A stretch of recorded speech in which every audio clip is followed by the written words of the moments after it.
Let's talk about the Ant-Man trailer. Yes. Bro, it was so good. It I actually was. held off watching it until today so that I could fully, at my desk with my notes up, sit down and watch it. I think I watched it on Tuesday, not yesterday. Tuesday's when it came out, so it was probably Tuesday. It came Yeah, out like or maybe I silly did watch o'clock. it on. Oh, I think I watched it super late. Yeah, that sounds about right. Yeah, but So the I think the big talking point, which unless Hori's seen it spoken about on Twitter, he definitely missed, oh. is MODOK's face. Oh, okay. So I was going to ask about this because I saw a tweet and then when Twitter does thing where it updates and you can't fucking find it. Yeah. Was like, and I was like, I don't know what to search. Like, I could have probably Okay. found it, but I didn't. So I Was don't it know if we slightly spoke about teased? it. It was fully released essentially. It was just not made a big part of the trailer. Okay. So ages ago, we got told that MODOK was going to have a more mechanical face. Yes. I can't remember exactly what we said. I think we said, I think that might be like an armor thing. I don't think that's the whole thing. It was. We saw like a very blurred kind of image from Comic-Con or Yeah. something, and it looked Yeah. like he was very in his armor. Yeah. So we saw in the trailer that he definitely does have Mm. an armory faceplate. Yeah. But it is then revealed later in the trailer when Kang and Scott are walking out of like a portally looking thing. You see MODOK behind them without the armor faceplate, and you can see who it is. Yes. And it is Darren Cross, who played Yellow Jacket in the first film. It was a popular fan theory because obviously he got crumpled and went into the quantum realm, assumed Yes. dead. So people are going, oh, so what's happened is when in the quantum realm, his size hasn't regulated and he's been left with a huge head and smaller body, which is MODOK. And because he was like tech focused and Yes, it is perfect. Now, first and foremost, if he dies in this film, I'm going to be fuming because MODOK is another brilliant character who absolutely has to make it out of the quantum realm. There's too many options. Okay, well, also depends if they do the whole, like, it could be a MODOK variant. Yes, potentially. We'll see. Anyway, But yeah, the MODOK design, now that we can see his head, looks sick. Yes, it's going to look a little bit weird because it's a huge, very human head on a body, but MODOK is supposed to look weird. Accept yes. it. It's also the quantum realm. It's all gonna look weird. Yes. Based on the trailer, it looks like at least for some of the film, Scott tries to work with Kang to achieve a common goal, which looks like him getting back the time he lost with Cassie while he was stuck in the quantum realm. Yeah, it seems Kang preys on him in a way and like on something that he can tell Scott wants. One of Clear the misdirection. one of the big things in the trailer, the words pop up: "Start of a new dynasty." Yes. That leads me and a lot of the internet to believe that the events of this film are going to lead directly into Kang Dynasty. And while, yes, we have other films between now and then, because of the quantum realm, when this film ends and they're getting ready to come out of the quantum realm, doesn't have to align with the next film. No. Which could be a very good way to build hype for Kang Dynasty. Yeah, when it said start of a new dynasty, I was like, that's definitely like a hint towards this whole Kang Dynasty idea. Yes. I saw a theory online that it's been going on for a while since Loki season 1 of that point at the end when the Kang or Timekeeper, as he is in that, he has a moment where he pauses and he goes, I can't see the future anymore. And everyone's been constantly trying to figure out what happened to cause that moment for Kang. People thought it was Scarlet Witch. Some people have predicted it was something that with Doctor Strange. There's now a new theory that the moment that this new Kang escapes the quantum realm, and it's the moment there is a new Kang at play, is why he suddenly goes, I can't see the future anymore.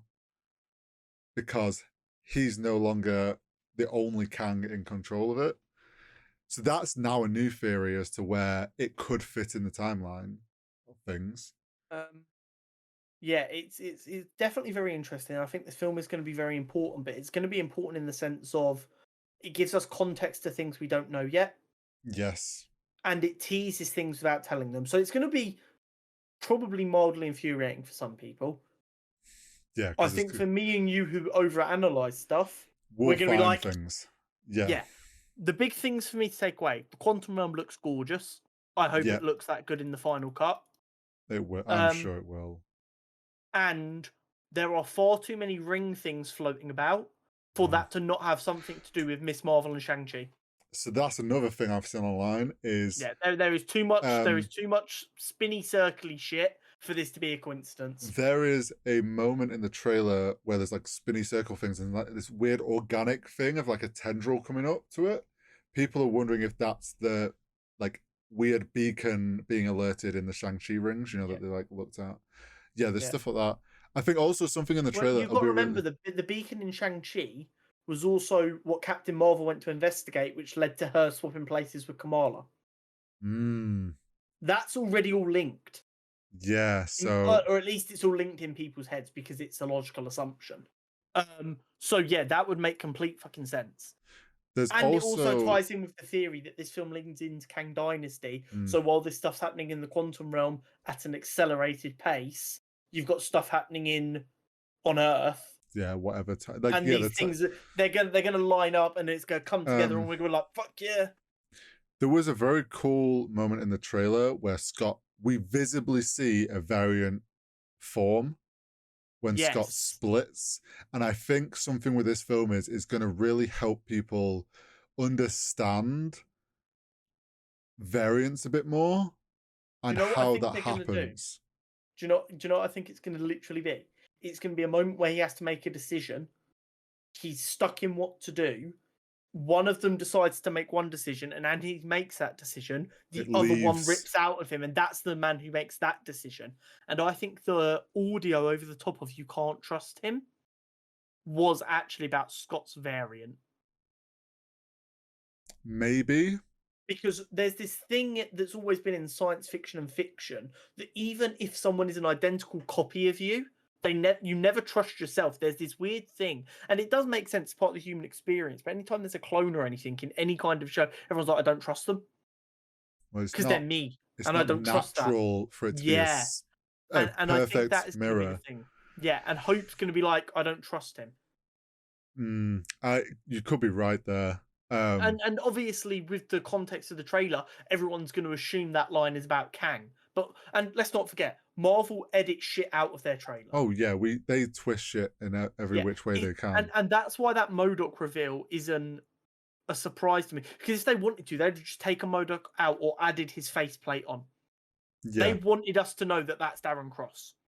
Yes, then people start theorizing where Yes, it's definitely gonna be a whole like I think we're gonna watch it and be like, don't trust Kang, Scott, don't and then Scott we were all like, oh, and then something's gonna happen and we're like, oh shit, that's not where we thought it was do going. you know what the beauty of it is? The entire theme, I think, is going to be around betrayal and not trusting people, and then straight after that, we get Secret Invasion. It's gonna fuck with our heads so much that film. Mate, I'm gonna be Oh sure. paranoid about real life Yeah. shit. I'm gonna See, be like, it's also something really cool from the trailer was we got the whole like Kang's armor and him using some oh, powers or like he is abilities so of some comic book sort. accurate. He is so that. Like I said it to you before we started. That might be some of the best costume Yeah. design we have seen in the MCU. It The blue is face shield looks phenomenal. Jonathan Majors is fucking Kang. He looks so good. it's I'm excited. This makes me more excited for this whole thing of we're gonna get other Kang variants to Jonathan get to Majors being see allowed to just play the same character in 20 different ways is going to be so good. yeah, exactly. Like we're gonna get so much like we're not gonna get another Kang that is this sort of like personality. So how he is with Scott isn't gonna be the same as possibly how a Kang is with someone else. And that's Best bit gonna be is fun to we see. might get like a good Kang further down the line, and if Scott survives this film, he might see him and be like, "Fuck that guy," and Yeah. not want to trust him, even though he can. It's gonna be so good. Also, can we talk about the brutal looking fight scene that we're gonna get between Kang and Scott? when he gets ripped into pieces. You see, like, Kang's shirt gets ripped off. You see him curb stomping his Well, ass. He's there's that throwing him around like a rag there's doll. that line of I don't need to win, we just both need to Yeah. lose. And it's like, Um, so I'm sorry, whether we're obviously getting Scott variants, one of them's dying. you know what I think we might get to see as well? Hank Well, Pym in Ant-Man armor. yeah, I think we probably will. I'm so down for it because I think Hank He's gonna Pym whip out some actually like dies. OG suit that he has hidden away. This like comic I, book accurate OG. I think Hank Pym is who's going to die in this film. I don't think they want to kill Scott yet because it's getting too obvious that they're trying to get rid of some of the older characters for the next generation, and they've set Cassie up as Stinger, who would be the legacy character for Ant-Man. Hmm. But so now everyone's like, "Oh no, Scott's going to die." The trailer makes it a bit too obvious.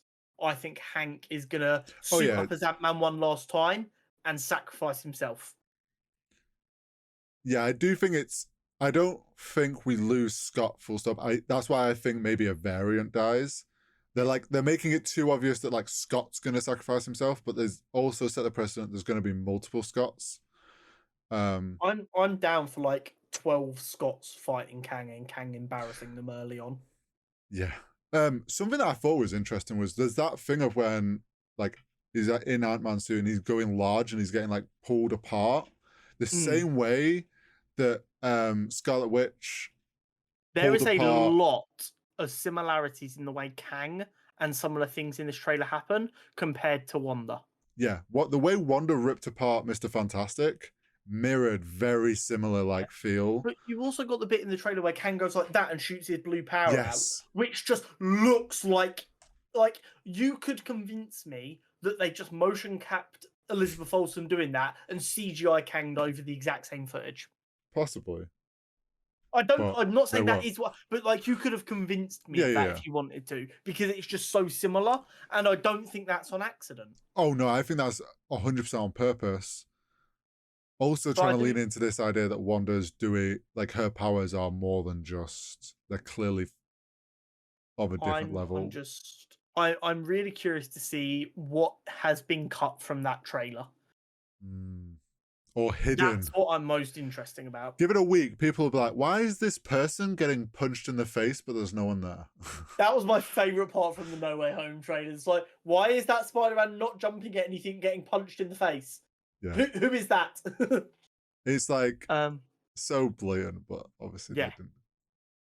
Um, But yeah, looking I forward to think that's all this. there is to say on the Ant-Man trailer. I think it's phenomenal, and I cannot wait for this film. And I understand that like the MCU's lost a bit of good faith with people because they're adamant Phase 4 was terrible. Hmm. I hope that this film is good enough for them people to stop. Well, But I don't know if people are just hating it because it's cool to hate it now. bit of that. But this is the start of phase 5 now, correct? Yes. So this is where like things are gonna shift a gear. Yeah. It happened in phase 2, things shifted a gear.